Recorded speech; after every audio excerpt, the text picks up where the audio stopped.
प्रिय विद्यार्थियों, पूर्व के वीडियो लेक्चर में हमने साम्यवादी गुट और सोवियत संघ के विघटन के कारणों को विस्तार से जाना। आज हम इस वीडियो लेक्चर में साम्यवादी खेमे के विघटन के प्रभाव को जानने का प्रयास करेंगे, अर्थात साम्यवादी खेमे और सोवियत संघ के विघटन का अंतर्राष्ट्रीय राजनीति पर क्या प्रभाव पड़ा, क्या नए परिवर्तन हुए अंतर्राष्ट्रीय राजनीति में, अंतर्राष्ट्रीय राजनीति का परिदृश्य किस प्रकार परिवर्तित हुआ, इसको हम विस्तार से जानने का प्रयास करते हैं। तो सबसे पहला प्रभाव जो हमें देखने को मिलता है वो है शीत युद्ध का अंत। आप सभी को मालूम है कि द्वितीय विश्व युद्ध के बाद अंतर्राष्ट्रीय राजनीति में शीत युद्ध एक प्रमुख घटना थी, अर्थात दोनों महाशक्तियों के मध्य संयुक्त राज्य अमेरिका और सोवियत संघ, जो इन दोनों महाशक्तियों के मध्य जो वैचारिक प्रतिद्वंद्विता चल रही थी उसकी परिणति शीत युद्ध में हुई। शीत युद्ध अपनी चरम सीमा पर दोनों के मध्य अंतर्राष्ट्रीय राजनीति में देखने को मिला। लेकिन जैसे ही द्वितीय विश्व युद्ध के बाद 1990 और 91 तक आते आते सोवियत संघ और साम्यवादी खेमे का विघटन हुआ तो शीत युद्ध भी समाप्त हो गया।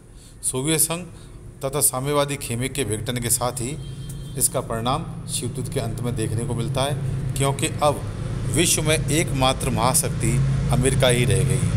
क्योंकि उससे पहले तो अंतर्राष्ट्रीय राजनीति इन दोनों महाशक्तियों के मध्य देखने को मिलती थी। अब चूँकि जब सोवियत संघ का विघटन हो गया, साम्यवादी गुट रहा ही नहीं, तो पूरी अंतर्राष्ट्रीय राजनीति का जो केंद्रीकरण है वो अमेरिका के पास रह गया। दूसरा जो परिवर्तन हमें देखने को मिलता है, जो प्रभाव हमें देखने को मिलता है अंतर्राष्ट्रीय राजनीति में, वो है साम्यवाद का पराभव। साम्यवादी गुट के बिखराव से साम्यवाद का पराभव हो गया। इसने लोकतांत्रिक केंद्रीकरण, सर्वहारा वर्ग के अधिनायकवाद और अंतर्राष्ट्रीय साम्यवाद के सिद्धांत को हमेशा हमेशा के लिए दफना दिया।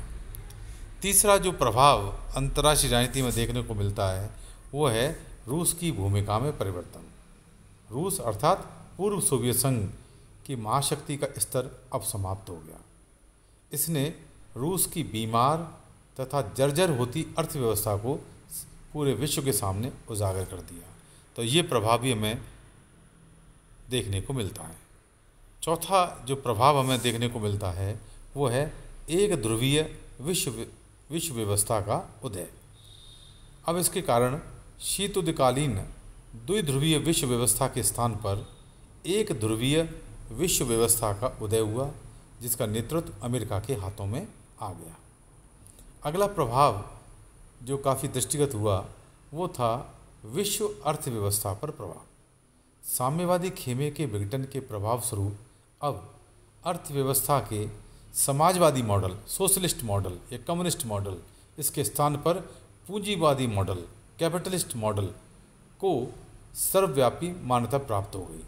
परिणाम स्वरूप विश्व में उदारीकरण और भूमंडलीकरण, लिबरलाइजेशन और ग्लोबलाइजेशन की नीति का प्रसार द्रुत गति से हुआ है। अगला जो प्रभाव हमें देखने को मिलता है वो है लोकतंत्र की सर्वव्यापकता। साम्यवादी खेमे के विघटन ने उदारवादी लोकतंत्र को एक सर्वश्रेष्ठ शासन प्रणाली प्रमाणित करने के साथ साथ उसकी सर्वव्यापकता को भी स्थापित कर दिया, अर्थात लिबरल डेमोक्रेसी पूरे विश्व में सफलता के शिखर पर स्थापित हो गई।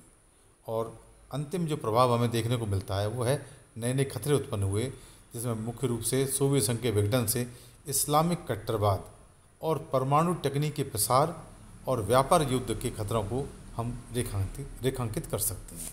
तो इस प्रकार आपने जाना कि जैसे ही सोवियत संघ और साम्यवादी गुट का प्रभाव हुआ, अंतर्राष्ट्रीय राजनीति पर हमें ये प्रभाव देखने को मिलते हैं।